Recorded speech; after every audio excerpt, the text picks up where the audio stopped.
ছুটির দিন শুক্রবারে রাজধানীর কারওয়ান বাজারে ক্রেতা সমাগম ছিল চোখে পড়ার মতো।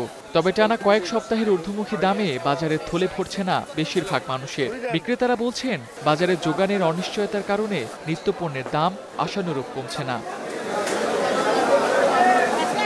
ভারত থেকে আমদানির পর পেঁয়াজের দাম কিছুটা কমলেও আমদানি সাময়িক বন্ধ হওয়ায় দাম আবারও আগের জায়গায় ফিরেছে।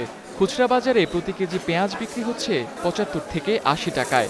বিক্রেতারা বলছেন, আমদানি বন্ধ হয়ে যাওয়ার কারণে ভারত থেকে আসা পেঁয়াজও এখন বেশি দামে বিক্রি হচ্ছে। মার্কেটে যাই দেখেন ১৭ বস্তা পেঁয়াজ আছে, কিন্তু দাম তো কমে না। তারপরও বিদেশ তো পেঁয়াজ আইছে, ইন্ডিয়ান পেঁয়াজও আইছে, তাও তো সেটা দাম আরো এর চেয়ে বেশি, ৭৫-৮০ টাকা। ইন্ডিয়ান দাম শুনলেই মনে করেন যে বই ভাইয়া দামে কম বেশি। ইন্ডিয়া দুঃখ মাত্রই বই ভাইয়া যা, ইন্ডিয়ান দামটা শুনলেই বই ভাই। এদিকে গত সপ্তাহে সবজির দাম কিছুটা কমে গেলেও এখন তা আবার কেজিতে ১০ থেকে ২০ টাকা বেড়েছে। পটল, করলা, কাঁকরোল, বেগুনের মতো সবজি বিক্রি হচ্ছে ৭০ থেকে ৮০ টাকায়। শিম, টমেটোর মতো মৌসুম শেষ হওয়া সবজির কেজি ২০০ টাকা ছাড়িয়েছে। ক্রেতারা বলছেন, এমন অস্থির বাজার মূল্যে বিপাকে পড়তে হচ্ছে তাদের। সবজির দামগুলো এখন অনেক বেশি তুলনামূলকভাবে। যেমন একটা লাউ কিনতে গেলে ৭০ টাকা দাম চাচ্ছে, এই লাউয়ের দামটা ৪০ থেকে ৫০ টাকা হলে মানে চলে। প্রত্যেকটা সবজির দামই ৮০ টাকার খুব একটা নিচে না, একমাত্র বোধহয় আপনার কপি পেঁপেটা একটু সস্তা আছে, আর ওভারঅল দাম তো একটু বেশি। দামটা খুবই বেশি হয়ে যাচ্ছে, দিন দিন ডে বাই ডে মনে হচ্ছে বাড়তেছে। মধ্যবিত্ত যারা আছে তাদের জন্য খুব ক্রয় ক্ষমতার বাইরে চলে যায়। গত সপ্তাহ থেকে ডিমের দাম কমতে শুরু করলেও আশানুরূপ কমছে না।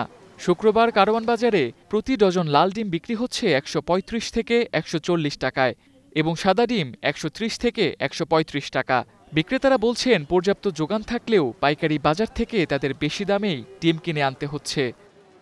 ১২০ টাকা ডজন আছিল আপনার ১৫ দিন আগে, এখন বর্তমানে ১৩০ টাকা আছে আর কি। দাম কমে না কেন সঠিক আমরা বলতে পারি না। ওইটা হলে আপনার হামারি এবং আড়তদার যারা আছে তাদের জিজ্ঞাসা করেন, তারা দিয়ে উত্তরটা এটা দিতে পারবে।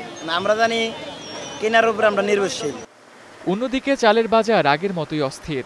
প্রায় ৩ মাস যাবৎ বাড়তি চালের দামে নাভিশ্বাস সাধারণ ভোক্তাদের। খুচরা বিক্রেতারা বলছেন, আমদানি না হলে চালের দাম কমিয়ে আনা সম্ভব হবে না। যে চাল ৮০ টাকা ছিল, এই চাল মনে করেন ৭৫-৭৬ টাকা হিসাবও ছিল একটা ধাক্কায়। এরপরে তো বর্তমানে এক সপ্তাহ যাবত আর কোনো বাজার কমতির কোনো অবস্থা দেখি না। নাজির শালের দামটা এখন কম আছে, নাজির শাল ঢুকছে অ্যাভেলেবেল।